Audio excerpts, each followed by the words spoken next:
This Torah class is brought to you by TorahAnytime.com. Okay, Bruchim Abayim. Welcome. We're learning Sefer Shaarei Teshuvah, Rabbi Yoina. We're in Shaar Aleph.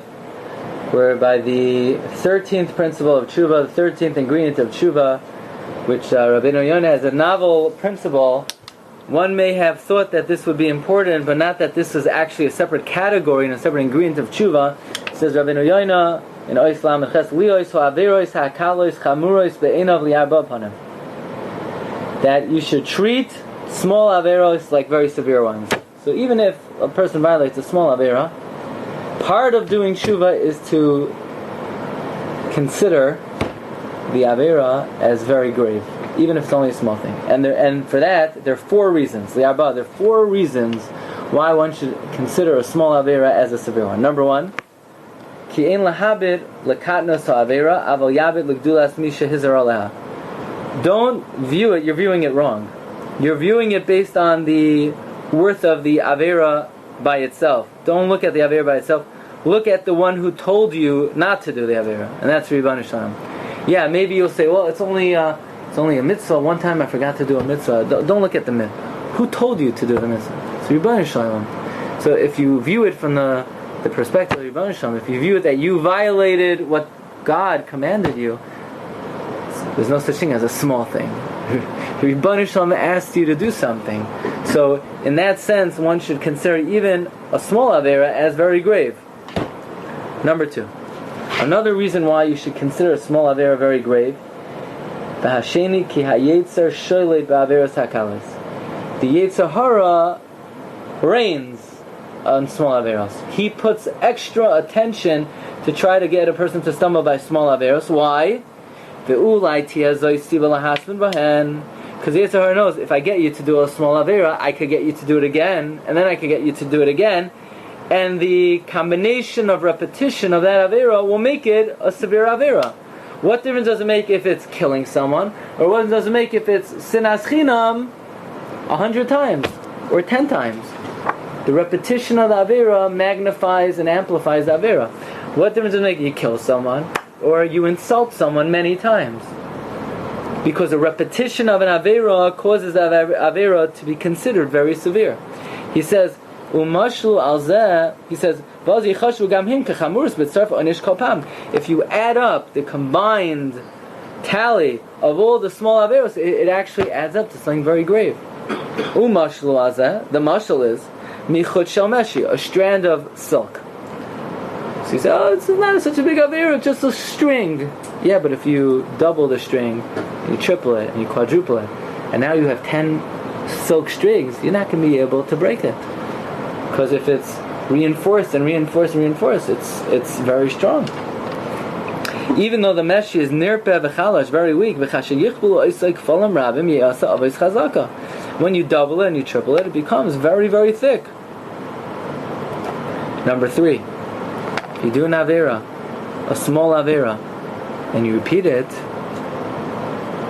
then psychologically there's a rule that kivan shenasis adam avera v'shanavai nasis like a heter.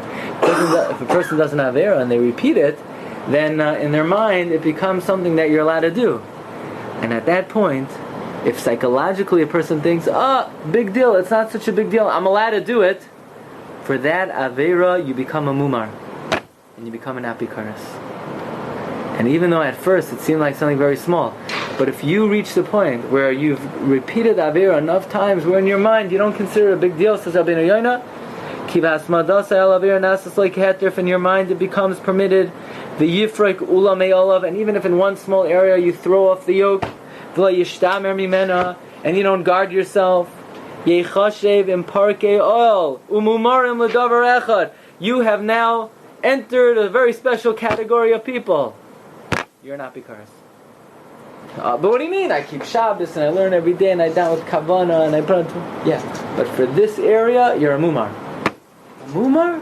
What do you mean? Yeah, you did Avera, you did it again, and now in your mind, this area is not such a big deal. Not such a big deal. What do you mean it's not such a big deal? God said it's a big deal.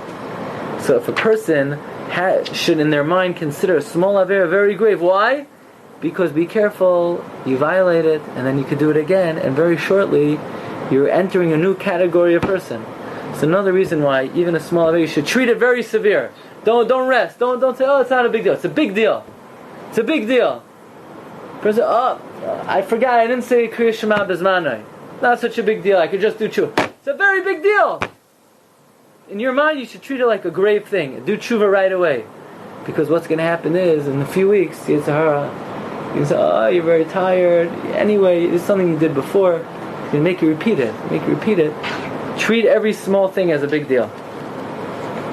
And finally, number 4, the fourth reason, Haravi, ki im nitzchai hayom hayetzu b'davar katan, yinatzcheu machar b'davar gadol. Yitzhahara wins a war today, even if it's a small battle, then he's gained a foothold. You know, like when the United States of America invaded Europe, in Normandy, they had to get a beachhead. If you're still, the Yitzhahara's in the water, it's hard for him to really make a real attack. But once he lands and he has his feet firmly planted on terra firma, on the earth, from there he's on to bigger and better. So don't underestimate any victory of the Yitzhahara. If the Yitzhahara gets you to a small avera, you should treat it very severe. Take immediate action. Got to blow him out of the... Bring in your tanks. Bring in your ammunition. Shoot him out. Don't let him have a beachhead. Says the Gemara, Kol ha-meshaber kelim b'chamasai. If when you're angry, you break kelim, get so angry, you say, that's it! You take your vase, you crack it. Yeh be'einecha ki lo oved avodah zara. You should treat it as if you worshipped idols. Why? I don't worship idols. I just broke a vase. What is it? $30. Big deal. No. Because that means that the Yitzhahara got you to do something you wouldn't have ordinarily done. Today he got you to break a vase for $30. And what happens if he gets you upset and he tells you, that's it, you show, bow down to avodah zara? Tomorrow he'll get you to do that. So you should know you're already on the path. Don't underestimate even the smallest avera. And then Rabbi Yonah says in Oislam Ates, there's a pasuk in Mishlei, Baz ledavar yechav elai. Someone who despises the word of Hashem, he'll suffer.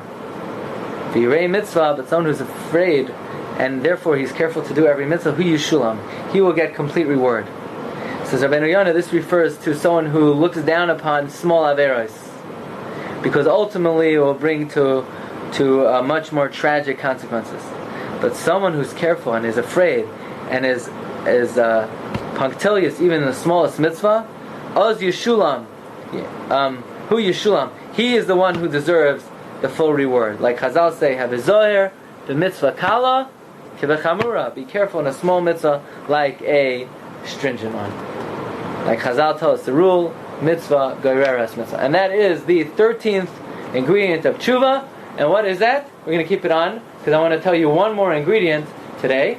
And but the 13th ingredient is treat small mitzvahs like big ones. And we're going to squeeze in one more ingredient, and this is actually one of the most important ingredients.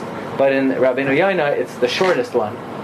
And even though, and by account of all the money ha-mitzvahs, this might be the most important ingredient in Teshuvah, and that's Vidoy confession. Rabbi Yonah says, ha'ikar ha'arba'asar, the 14th ingredient of Teshuvah, Vidoy, confession. Like the pasuk says, v'hisvada asher chatu aleha. And then Rabbi Yonah says, not only should you confess your own sins, but confess the sins of your ancestors, because if one continues to sin in the way of their ancestors, they will be accountable not only for their own sins, but for the sins of their ancestors as well. And not only is this one of the 20 ingredients of Teshuvah of Rabbi Yonah, this is one of the 4 ingredients of Teshuvah of the Rambam. In fact, the way the Rambam says it is, Kishayasa Teshuvah, the Rambam says it's a mitzvah saseh. When you do Teshuvah yisvadeh, you should say Vidoy. So according to the Rambam, this is the primary component of Teshuvah. This is ingredient 13, treating small sins very grave. Ingredient 14, Vidoy, Rebbe Hashem should give us siyata d'shmaya to be able to fulfill all the ingredients of Teshuvah. Shkayach. You've just experienced another Torah class brought to you by TorahAnytime.com.